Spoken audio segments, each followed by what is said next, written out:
He is a founding member of the Document Foundation and the LibreOffice project.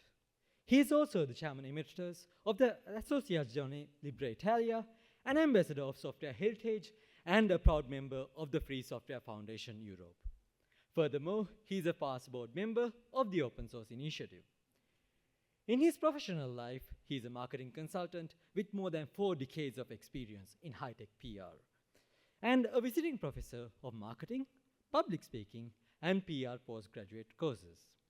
He has a degree in humanities at the University of Milan, based on a typewritten thesis in human geography well before the PC era, along with MBAs in marketing, public relations, and journalism. We are indeed honored to invite Italo Vignoli to deliver the keynote on LibreOffice project, which offers a free and open source platform to improve personal productivity. Hello, and thanks for the introduction. As you have heard from the introduction, I'm not a technologist, although I've been involved in technology, marketing, and communication for more than 40 years. I am one of the few people that in 2010 forked OpenOffice to make it LibreOffice. Maybe you are not aware of what open source is and what LibreOffice is, so I will spend a few words before about why open source. Open source was born out of the idea of sharing information, sharing contents, sharing experiences. It was born in a tech lab at Massachusetts Institute of Technology, but the idea is not really a technical idea. The idea is based on what the human beings have been doing for centuries, thousands of years, is sharing their ideas, sharing their information, growing together, and creating something different just by contributing to each other capabilities. So open source is based on 4 basic freedoms. The freedom to use the software. Free means free as in freedom. It's not free as in the sense of no cost. You can study the software, so you have the source code available. You can modify the software, and you can redistribute the software as modified. This has created in 40 years since open source was conceived in 1983, has created what is today basically the backbone of the internet. If we communicate today, is because there is an open source based computer somewhere you are connected with, either with a computer, which may not be open source. Mine is open source. I'm using a Linux computer to present, a phone, and as you can see, I have the same presentation on my phone that I have on my computer. You will understand why this is possible in a few minutes. And so in the past, software was protected in several ways. A license that you had to buy, and if you wanted to update the software, you had to buy another license. In some cases, there were hardware protection or software protection, which were forbidding people from sharing the software. We think that sharing the software is the first step of a journey into creating something new and something better for ourselves. So basically what open source is doing is reverting the proprietary paradigm. With the proprietary paradigm, you are protected under a company umbrella, But if it rains and you get out of the umbrella, you get wet. We just revert the umbrella, we make a kind of a boat where everyone has to contribute. You certainly know that if people are rowing in a boat in different directions, the boat stands still. If they all row in the same direction, the boat goes forward. So this is exactly open source. It's working together in the same direction, each person based on his own capabilities to make something new and something better. And now let's talk about Office Suite. LibreOffice is an Office Suite. What are Office Suite? Are software used by individuals to create content and share content, of course. So to write documents, to calculate, to present, to communicate and present. I'm using LibreOffice Impress to make this presentation. To illustrate, to design,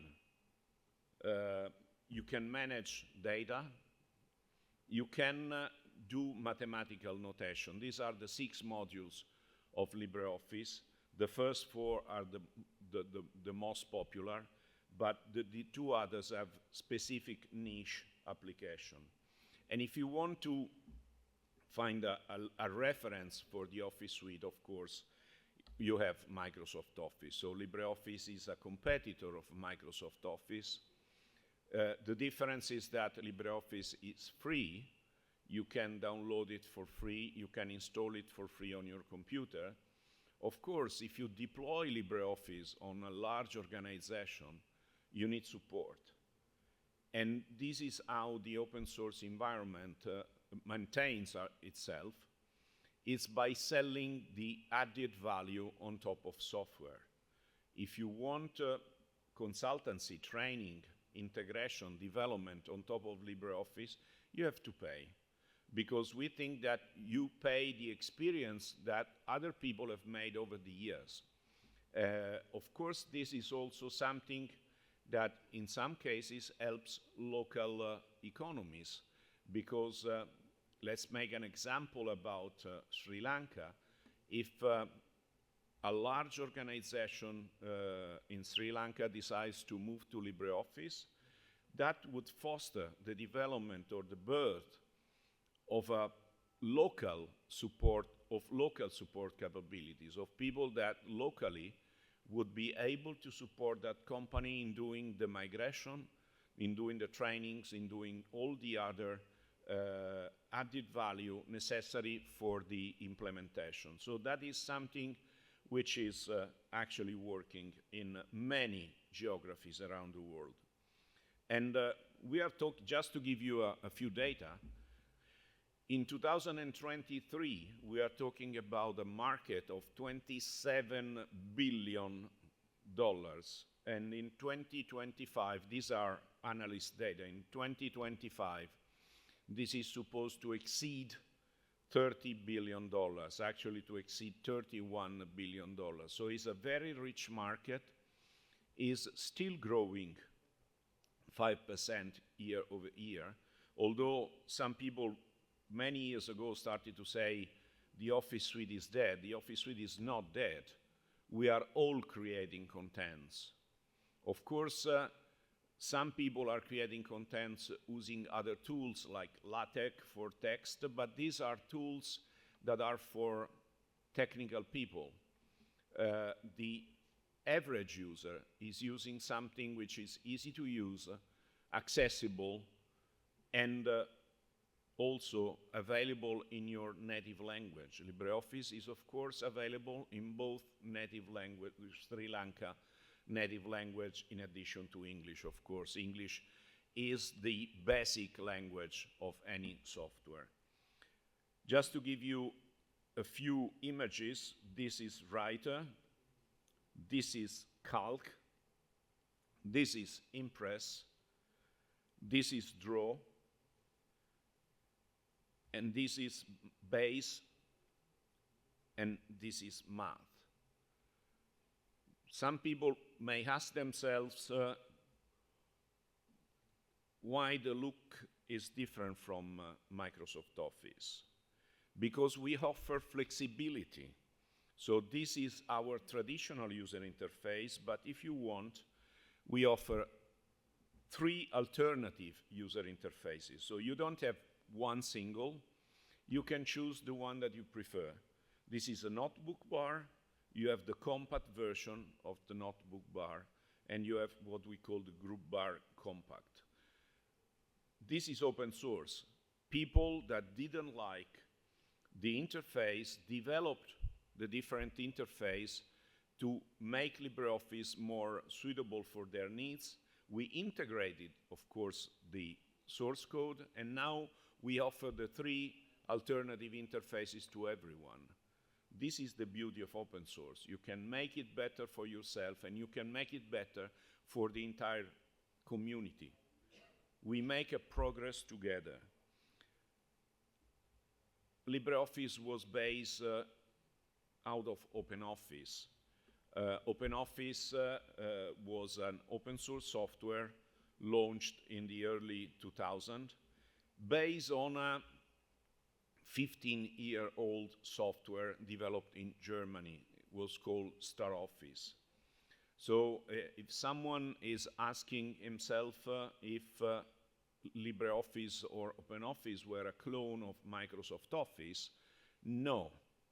They were developed 1 year before, so I don't think that this happened, but if there is a clone of the other software, this will be Microsoft Office, developed in 1985, while OpenOffice or StarOffice at the time was developed in 1984. But again, I don't think they copied each other. They were developed, OpenOffice, StarOffice in Hamburg, northern Germany, and Microsoft Office in Seattle, northern United States.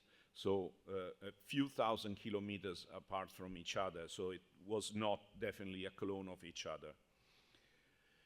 What we did in 2010, OpenOffice, for market reason, had reached its peak. There was a risk of the software being abandoned because it was purchased by a company, Oracle, which has never been known to be a friend of open source. And in fact, it was abandoned soon afterwards. So the community did what is technically called a fork in the software.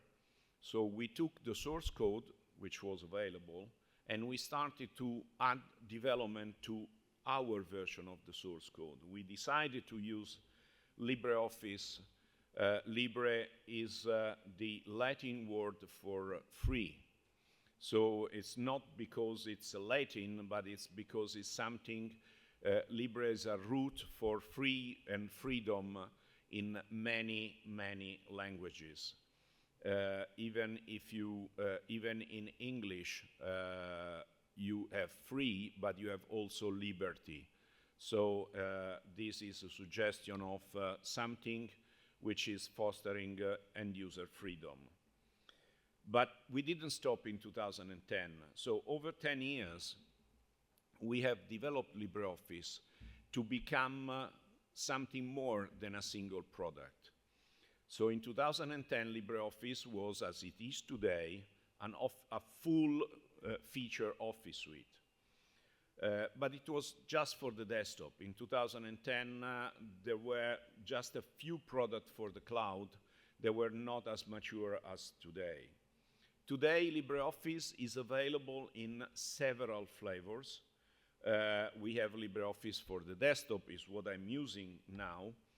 We have a long-time supported version for optimized for enterprises. Of course, this has added value on it, so you have to pay an annual subscription not comparable to the cost of Microsoft Office.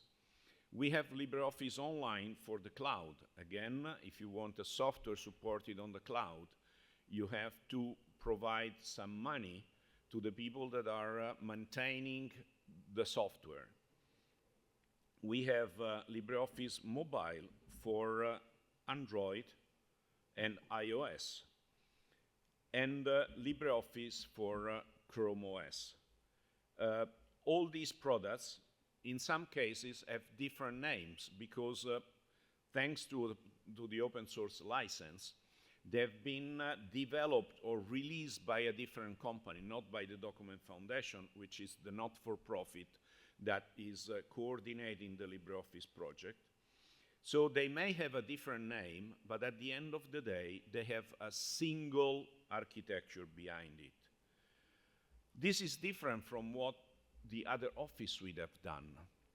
So if you think about Microsoft Office, what is happening is that Microsoft decided, they had the desktop version, of course. To go to the cloud, they didn't use the same engine, it's technically called transactional engine, but let's say that is the engine that is the magic that sits between you, the keyboard, and the screen, and allows you to input contents in a way that they make sense on the screen and on the document. So they decided to develop a completely different engine for the cloud, and they decided to develop a completely different engine for mobile. And as their applications are not integrated as they are in LibreOffice. In LibreOffice, if you are inside a presentation, you can open a text, you can open a spreadsheet, and vice versa, because the engine is the same. I will show you an image afterwards that explains this better.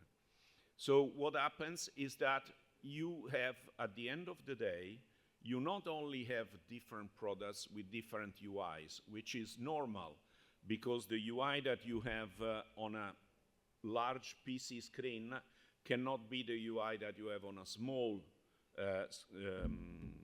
phone screen, although the features are exactly the same at the end. But this makes the documents that you create potentially different according to the platform. And in fact, if you develop a presentation on the cloud and you want to show it on mobile, not always this works exactly as expected. While the presentation that you see now has been created on this laptop, modified on this phone, it's actually projected by this laptop, and is exactly the same. They are reading exactly the same file. So this is the LibreOffice integration. We have just one engine, we have just one version of all documents, and we call this LibreOffice technology.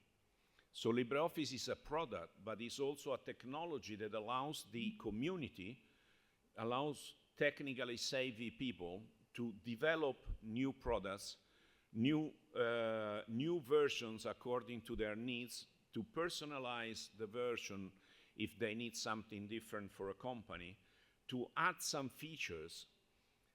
And what we ask them, because of the license that we have chosen, that after they have developed the features, they give the feature back to the community. You may say, okay, I pay the developer to get a feature, and then this feature is for everyone. Where is my value? The value is that you are using the thousands of features developed by other organizations before yours, and that you are not paying. So it's a fair exchange. You have paid for a feature, you share the feature, but you leverage the possibility of sharing, of using all the features developed by other organizations or individual before you. So LibreOffice technology has some characteristics that I have already told you. Of course, for the technical people, there are APIs that allow you to develop the software on top of the source code, the existing source code. So today we have this software available. We have a version for the desktop that's still available for Red Hat, and it's available from SUSE. We have the long-term supported version available for Collabora and Allotropia, which are two ecosystem companies. Online and cloud from the same companies. Android, so this version is from Collabora. It's called Collabora Office, but I don't mind. What is important for me is that it manages the same document that I manage with the desktop version. Then we have version for iOS and Apple Store and Windows Store from the Document Foundation, Collabora and Allotropia. How we develop LibreOffice. I'll try to explain in a way that is possible to understand for everyone. So this is a website. It's called Dev Central, where developers can access all the resources that are available for them. Which are these resources? The first is Gerrit for code review. If you make a patch, you have to go through Gerrit. Another developer will confirm your patch, and it will be integrated into the source code. At that time, it will be compiled by a tinderbox, and if the compilation is not broken, then it will go to Jenkins for continuous integration, and people, quality assurance people, will start using Bazilla to find the bugs and solve the bugs. Of course, on the other side, we monitor the performances. This is the entire suite, but of course, we monitor the performances of the entire suite on the single modules.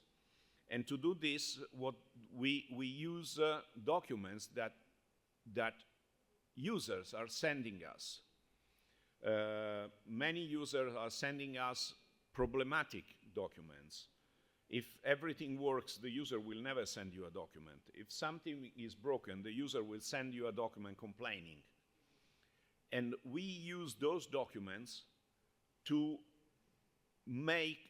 challenge the software. So we monitor the performances and the crashes using the bad documents, not the good ones. Using the document that in the past have created issues. This way, we are sure, or we try to be sure, that the product at the end of the day works without issues for the end user. This, for instance, is monitoring of crashes over the last 7 days, over the last 24 hours. As you can see, is a continuous effort by our people, by our developers. Of course, in the community, there are people which are responsible for each one of these tools, but they share the knowledge between themselves. So again, there is not a single person that is managing a tool or is the responsible for a tool. We have many people working on several tools. We have a group of senior developers that are overviewing the development. This doesn't mean that they are managing the developers. They are not telling developers you have to do this and that. They are just coordinating the efforts. If there are two developers working on the same topic in two different parts of the world, they try to put them in touch to avoid that they do duplicate their work. And this is just an example. And then we come to one of the best characteristic of LibreOffice is localization. A productivity software has to be in the native language of users. Because although many of us speak English and many of us speak a second language, you always feel more comfortable in your native language.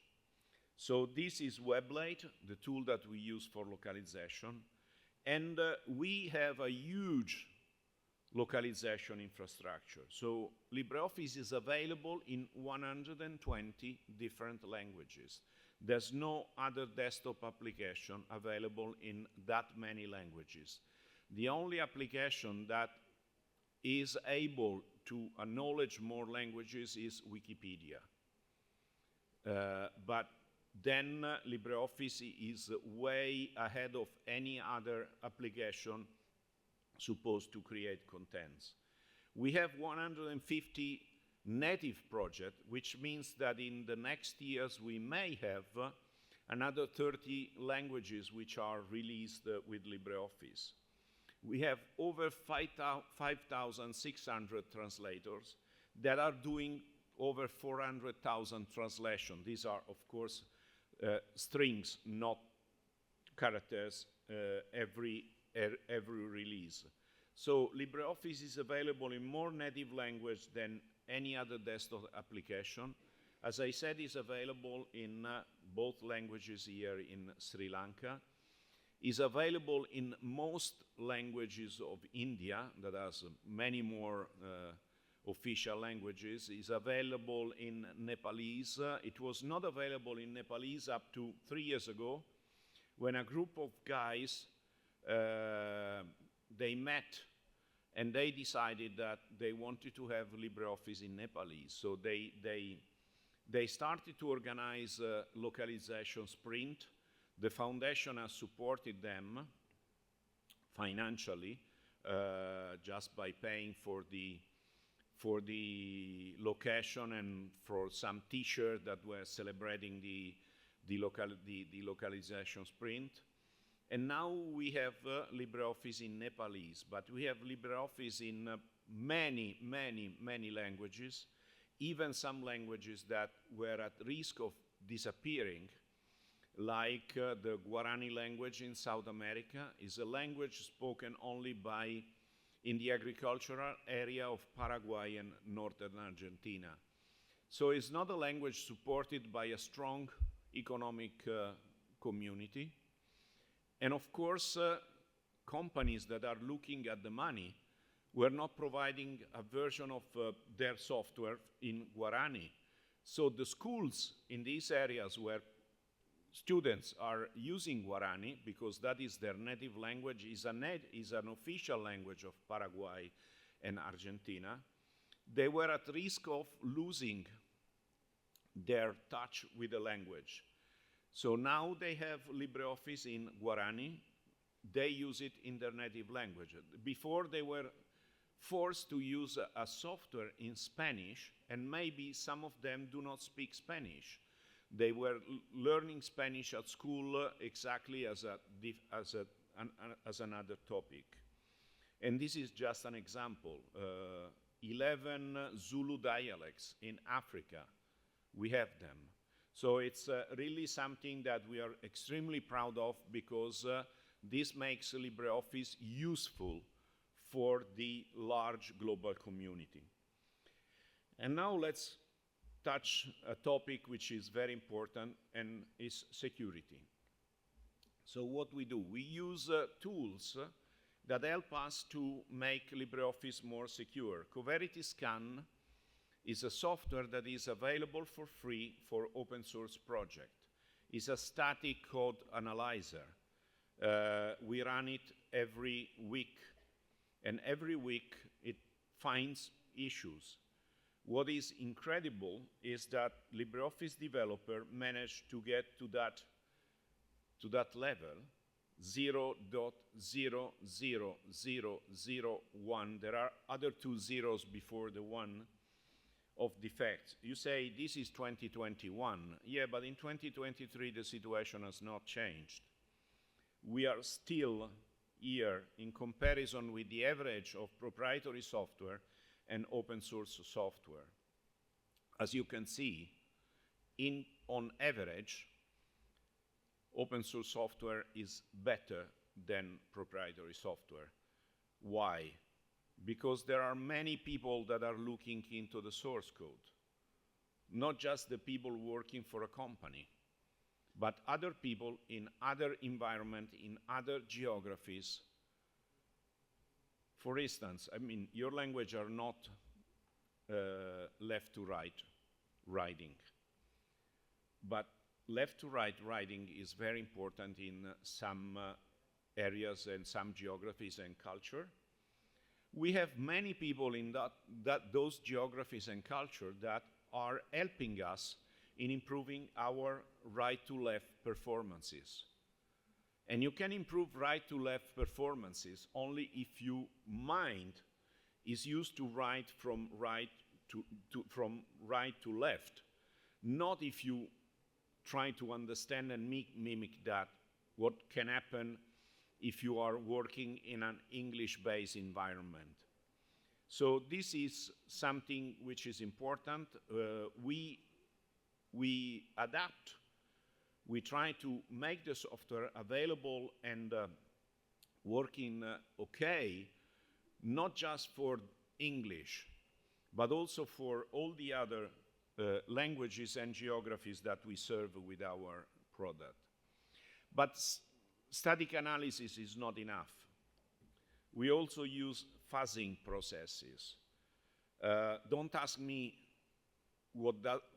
how a fuzzing process works, because I still have to fully understand it, but this is basically challenging the software by forcing the software to do something which is unusual. And we use several fuzzing software. We use, of course, Google's OS Fuzz, which is a suite of fuzzing software provided by Google. We have people that help us from companies that you would never imagine. We got 2 vulnerabilities detected by a Cisco penetration lab, because they were testing several software and they found 2 vulnerabilities. And because they were wanted to help us, they communicated 2 vulnerabilities. We were able to solve the 2 vulnerabilities way before they were reaching the end user. So it's something that is working, and at the end of the day, I invite you, if you don't believe my words, to look at the Mitre database of vulnerabilities and make a comparison of the vulnerabilities open in LibreOffice, which are 0, and those open in competitors. I will not tell the names, but you can easily imagine which are the names. They are, let's say, slightly over 0 open vulnerabilities, which means that the user is using a software with an open vulnerability. Of course, if the user are not updating the software, this would happen with any software, because you updating the software is key, instrumental for security, because we are facing or opposing an industry that is really making money on user distractions. The user doesn't update the software and his computer is exposed to vulnerabilities. That is unfortunately happening, and there should be a better effort done by everyone to help users understand the importance of updating their software, keeping their computers up to date. Last characteristic of LibreOffice, open document format. It's a document standard. Yes, Microsoft says that their format is a standard. Let's just make a couple of notes about this.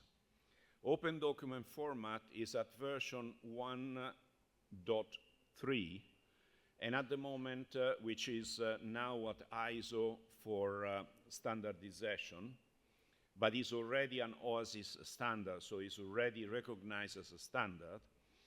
And we started, of course, at 1.0 in 2006. So standards move slowly, okay. But in 17 years, we had 3 different versions.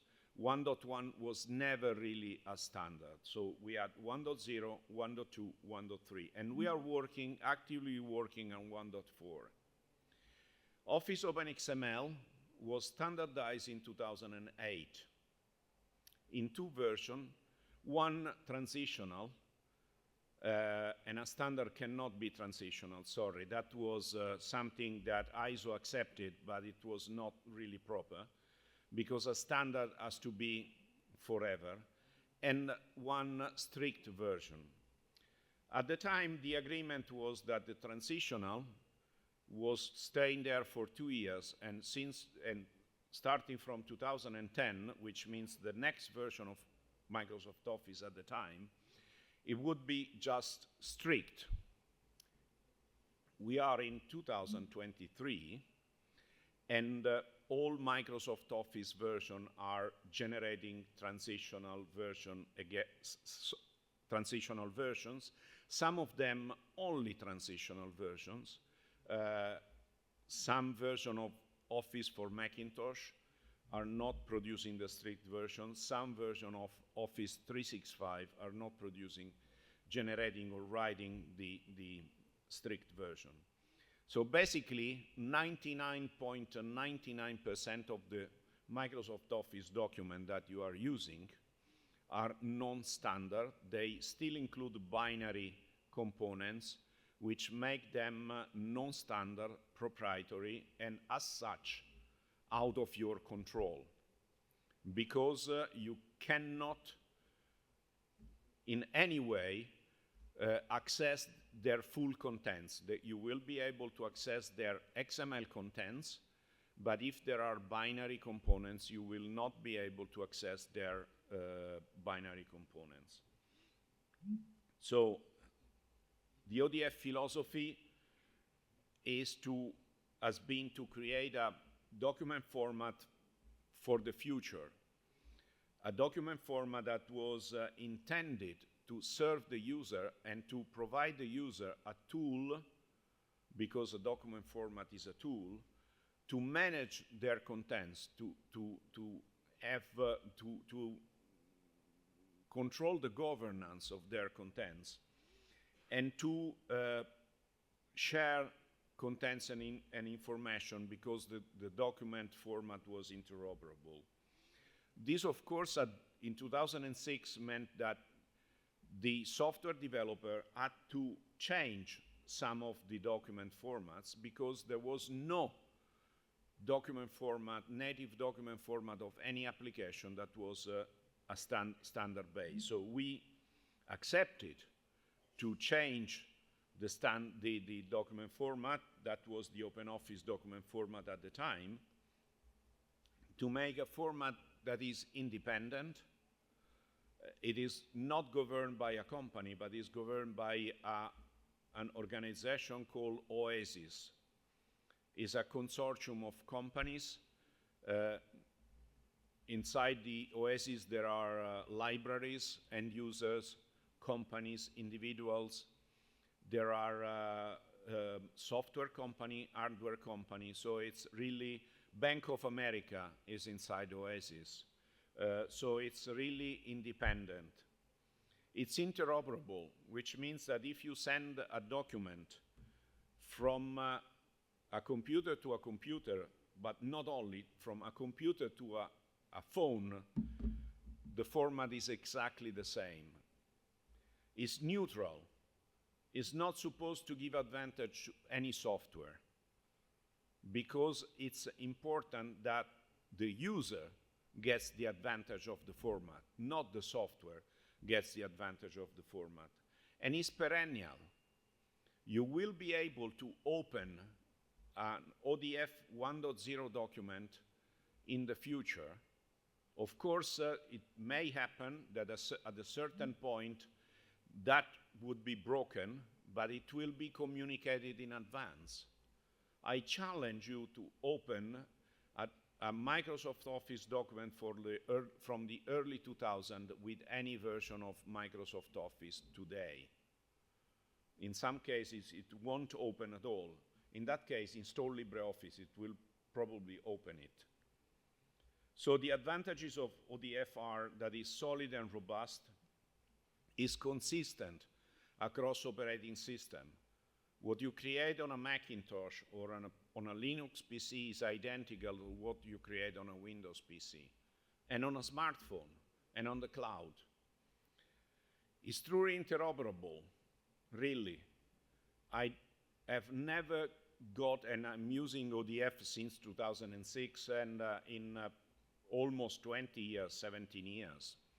And I produce a lot of documents because of my profession. I've never had anyone complaining about the ODF document that I was sending.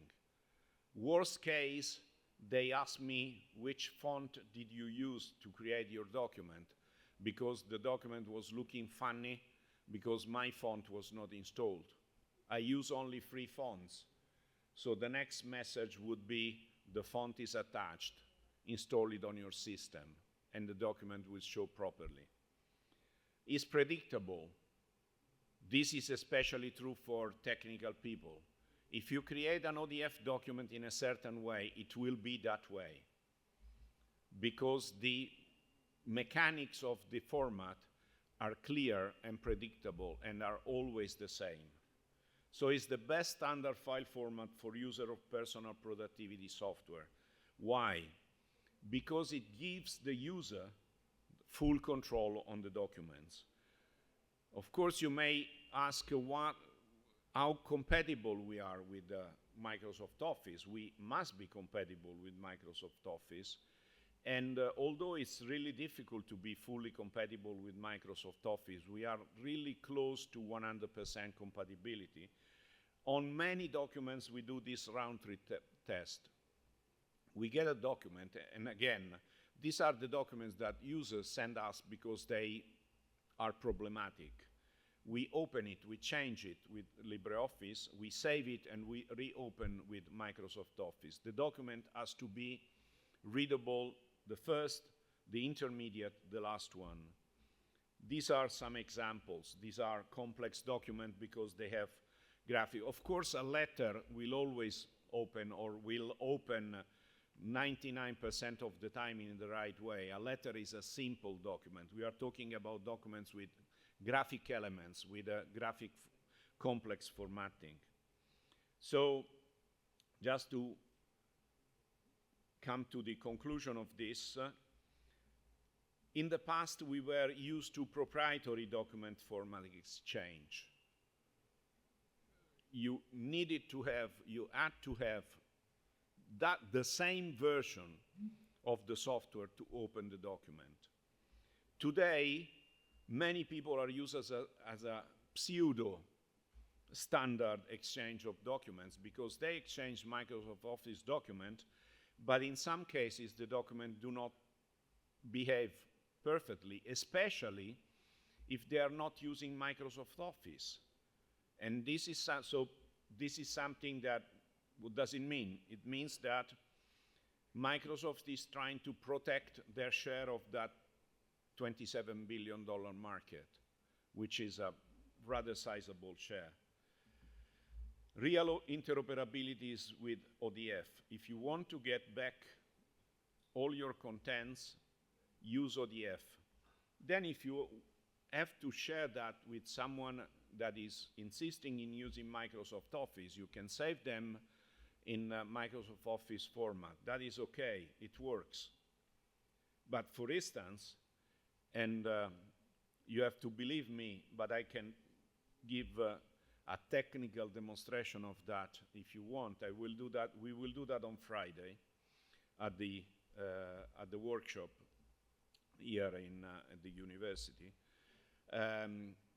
It's almost impossible to break an ODF document because of the internal structure of the document. And if the document breaks really, by accessing the internal structure, I would say that in 95% of the cases you will be able to reconstruct the original document because the XML is human readable. And it's human readable for a human like me that has not technical background. It's not human readable for someone with a background in computer science. So let's summarize. LibreOffice is the best open source office suite, has a strong community, a strong ecosystem, which means companies that are supporting LibreOffice and providing support.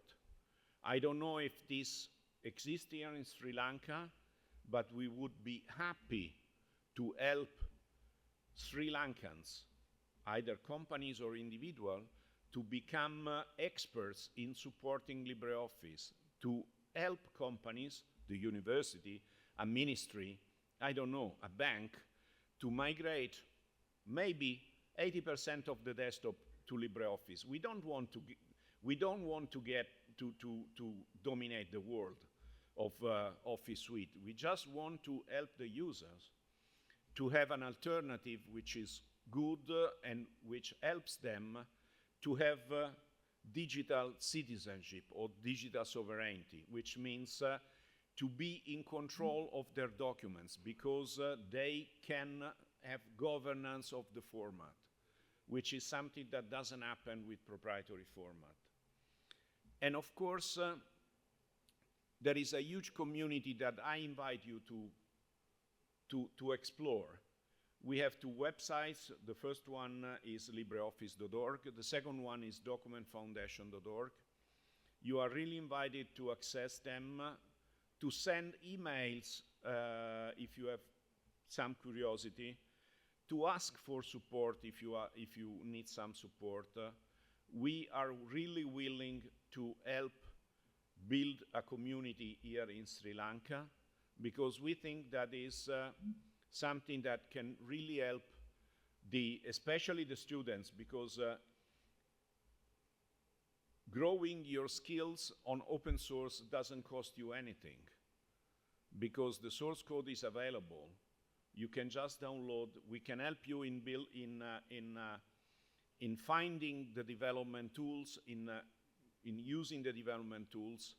We are really happy to help you, and thank you for listening. And if you have questions, I'm happy to answer them. Thank you very much for a very nice talk. Very interesting to hear about how the history has been gone. Also, one thing that, you know, I have always have problem with, and the university forces me in some sense to use this Microsoft stuff. But digital signatures, does this work well in LibreOffice this day? Sorry? Digital signatures. Does this work well with LibreOffice today? We can not digital signature of the files. This unfortunately, we can use your PGP signature to sign the file, but not digital is unfortunately something that is not standard in general. Countries have digital differences. So, for instance, in Italy there is an extension that allows you to digital sign a LibreOffice document based on the digital signature standard used in Italy. So this is entirely possible to write an extension that is integrating the digital signature with a LibreOffice document. Unfortunately, putting everything together on the same package would be incredibly complicated and difficult. Thanks, but thanks. I will check it out how it's in our country. I know Italy, but I think there might be other examples. Of course, I'm Italian, so I know better the extensions that are available in Italy, but this can happen in other markets as well. And the extension can be developed in Python, and someone, don't ask me to develop in Python, but someone who is able can do that really easily. Thank you. Yeah, still there are no questions from the app from the students. So in the meantime, let me ask a question.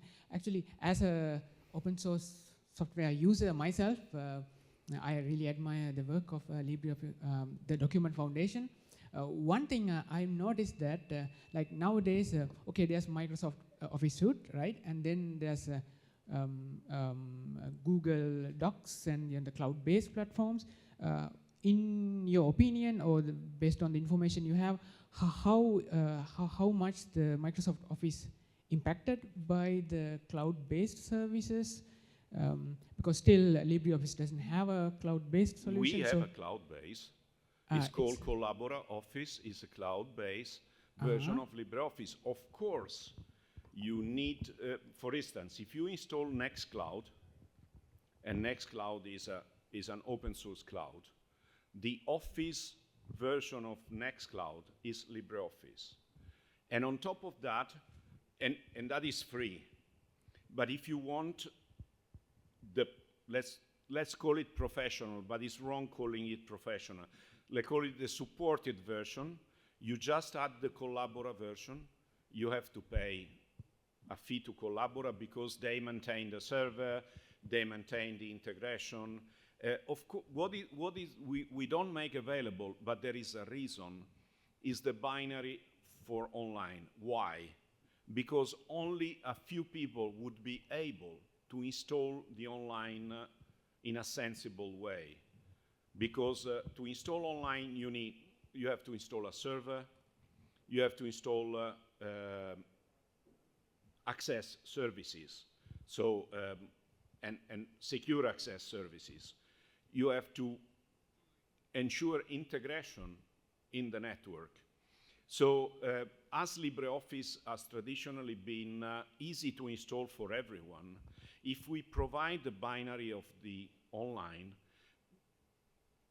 people would be flooded by email of people saying, I double-click on that and it did nothing. So, of course, you have to dig a little bit because we have that version, but it's a version that is either is already integrated in an online cloud. And I said Nextcloud, but it's in on-cloud, PDO, C-File. Many of these are already integrating LibreOffice online. And again, there is usually a basic integration, which is free, and an advanced integration, which is not free, but is absolutely competitive in terms of cost for the user. We could show you that here, but unfortunately it takes a little bit to connect, but it's really, believe me, is, of course we cannot provide the infrastructure as Microsoft and Google are providing. That costs billions of dollars. We don't have those billions of dollars. So we decided to have the product, and we probably should communicate it better than we have the product and make it easier to find. But we definitely have a product, it's working, and is something that actually the technology is very similar to the technology that allows to have LibreOffice on a smartphone. So, in addition, I don't know when it will be ready, but there are developers that at the moment that are also trying to integrate directly the engine with the cloud. So that is more challenging because that version of the cloud is using some Java magic to talk with the server. But we are working, and it will take more time to have a direct integration of the engine with a browser. So this, in our plans, should be ready, I hope in 2024, let's say 25.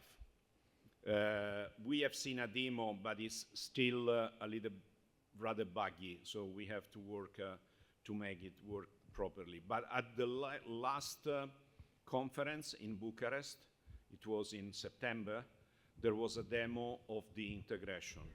Of course, it has to be a controlled demo with some features, because the full set of features, and when we talk about LibreOffice, we talk about a software with close to 10,000 features.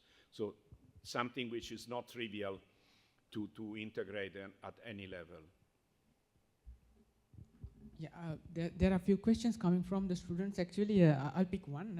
Probably we have just a few minutes left. No. Yeah, so probably a question I also have this, like, okay, there's Microsoft Office out there, right? So why hesitation? Like in your opinion, why don't people, when there's lots of great open source software available out there, why do people still hesitate to go for open source software, including LibreOffice? I think it's a cultural problem, but there are also other reasons. Many people are skeptical about using free stuff because they think if it's free, it's low quality. This is usually the first question that we get when we talk in normal environments. They say, oh, but if it's free, there is a trick behind it. There's no trick. It's just a different philosophy. Of course, Microsoft is everywhere. We don't have the power to go to, I don't know your IT shop, the name of IT shops here in Sri Lanka, but I can make an example on a large network in Europe is MediaMarkt or Media World. They could show LibreOffice, they could install LibreOffice on the PC that they sell, but they are scared that they will lose the money that they get by selling Microsoft Office licenses. So of course, I have to make a kind of recognition here. Mr. Bill Gates understood in 1984 what was going to happen in 2005, and it was the only one in the industry to be able to look 20 years ahead. So he has built a system around this company that to dismantle that, it will take another 20 years, if possible, to dismantle that. Microsoft is really everywhere. And there are we got an email from a LibreOffice user a few weeks ago that was telling us in order to have secure email, we have switched to Outlook. And my answer was, okay, so why you are looking about LibreOffice? Just publish your IP number in public. You are considering the worst email software ever developed by an organism, to not offend animals and human beings, telling that it's secure. Come on. And this is the perception of people. I told him, we cannot even start talking on this basis. Everyone knows that my religion doesn't allow me to use Outlook, so it's a personal problem with Outlook. And actually, I started to get close to the open source environment because of Outlook. We never got together in our life. And it's difficult. People trust Microsoft just because it's Microsoft. They think that Microsoft software is more secure. Then when I show them the numbers of the Mitre database about vulnerabilities, they usually say, but is that true? And I said, call Mitre. I mean, don't ask me. Call the guys that manage the database. They are responsible for vulnerabilities. So either they want to attack Microsoft or that's the reality. So it's, unfortunately, there is a number of things around it. It's quality of marketing, quality of communication. It's not quality of software. It's quality of other stuff around the software. And the fact that, of course, if everyone is using Office around you, why you should be different? Many people think this. Of course, if you access the open source, if you are familiar with the open source, you will never think that way, but you are already ahead of the general mass of users, and I totally respect the user. I mean, I was one of those users 25 years ago.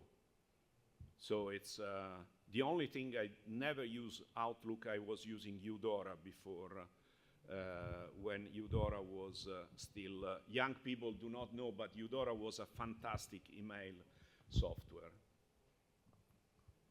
Thank you. Hi, Mr. Vignoli. It was a wonderful presentation. I just want to ask, like, since generative AI and like AI has been a trend and like, you know, talk of the day, even at the conference today, like, I just want to know, again, like, I don't want to compare the advancements of like the AI in what Microsoft uses, but like since both are in the same domain and like considering that as a competitor as well, what kind of advancements or like how AI, generative AI can be utilized, or like is there a future for generative UI at LibreOffice, considering like how useful it has been over the past few days? So, of course, we use the tools like anyone else. But let's look at the potential integration of AI with LibreOffice. We think that at the moment we are not yet, so the AI, if you think that, as someone said this morning, AI is very old as a concept, but it looks like a very young concept because of ChatGPT. So everyone thinks that the AI was born in 2023. It was not born now. We don't think that the generative AI is mature enough to be integrated by the main product, so by the core product. There is an extension. You can integrate ChatGPT, has been written by an Indonesian developer. You can integrate ChatGPT with LibreOffice by adding that extension. Fair, because we don't touch our core system with something that can change easily in the next few years, because if you think that we are already at the 4th generation of the ChatGPT engine in 1 year. So that technology is really running. We cannot run behind fashion or behind trendy stuff. We have, once we make an advance, it has to be stable, solid. It has to work for the next generation. So at the moment, I would say that do not expect LibreOffice to integrate directly AI. Maybe expect several extensions being developed to integrate AI with LibreOffice, maybe with a single application, or maybe with the entire suite. So you could probably use AI to improve your presentation. So you create an extension that is only for Impress and not for the entire suite. It's having a product that can have extensions makes the product flexible. Extension, again, can be developed with Python, so which is a modern development language. So as not, for instance, has not all the issues of Visual Basic in terms of security, because if you develop a macro in Visual Basic, that is usually problematic, to say the least, or maybe problematic, to say the least, in terms of security. Macros are all problematic anyway. But if you, Visual Basic was born the age I was born. The year I was born, so it's 69 years old. In technology, would you trust a 69-year-old technology? You can trust a 69-year-old guy, but not a 69-year-old technology. So we are looking at AI, but we are careful, because we don't want to create expectation in the user that then are not met. If you access the ChatGPT interface, it's nice, but I wonder how it has been trained first. I wonder if during the training, personal data of users have been used. I suspect that they have been used. We don't like. We wouldn't like at all to have a tool integrated with LibreOffice that was born out of analyzing individual data of people, because that is against our ethos and our statutes. We don't ask an email to people to download LibreOffice. We don't want to get into their life. So let's advance slowly in that area. If you want to add a piece of ChatGPT text to LibreOffice, you just cut and paste it and it works.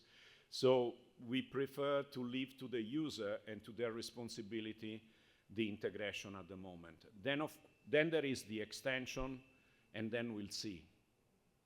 I hope to be alive when AI will be really the AI that we would like to see. But I don't think. Wonderful.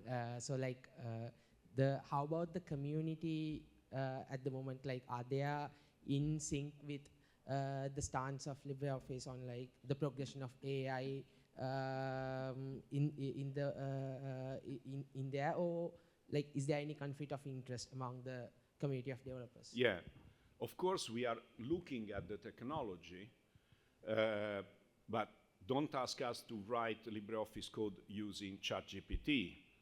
No, because we want it done seriously.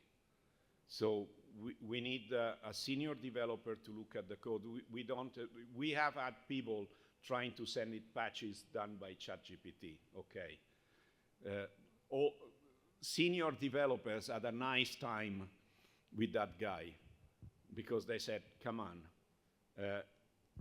this is a serious project. You cannot, ChatGPT at the moment is more a kind of playful tool which shows some capabilities, and there are also open source based tools, but I think either they have someone with the right skill behind, or it's difficult. LibreOffice is in the hands of millions of people.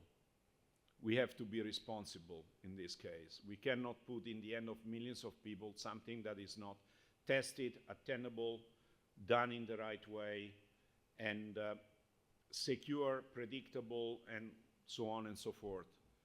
We have a big responsibility because we are not sitting with every user.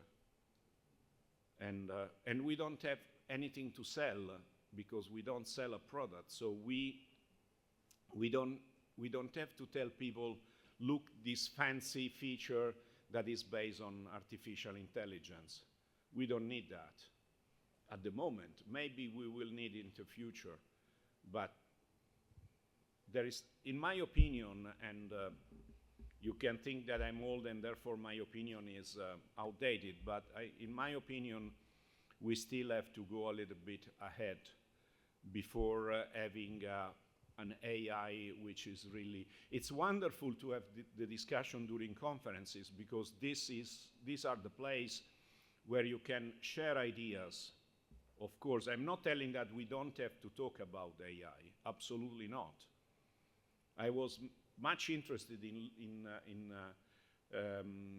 and I would be interested in understanding more about one of the speeches was about learning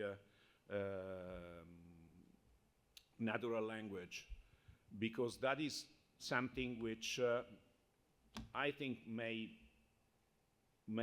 come into being in the future. But as you see from the speech, they're still researching to develop a solid model behind that.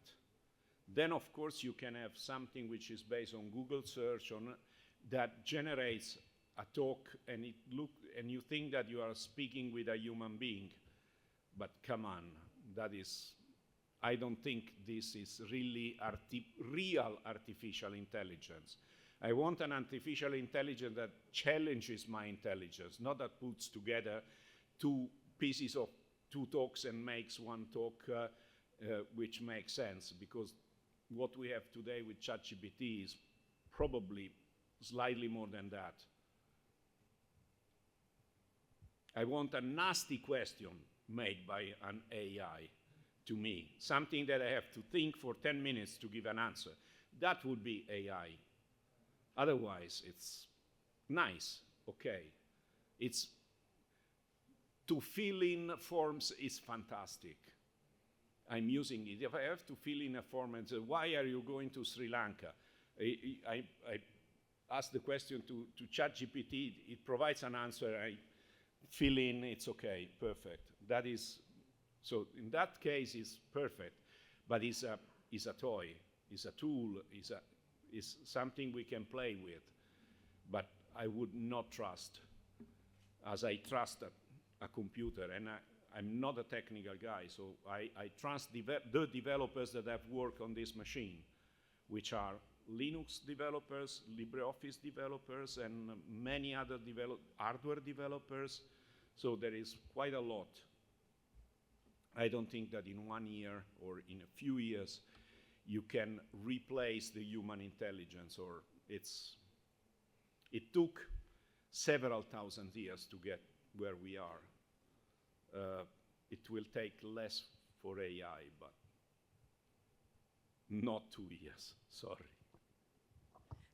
Thank you so much. Okay. So thank you again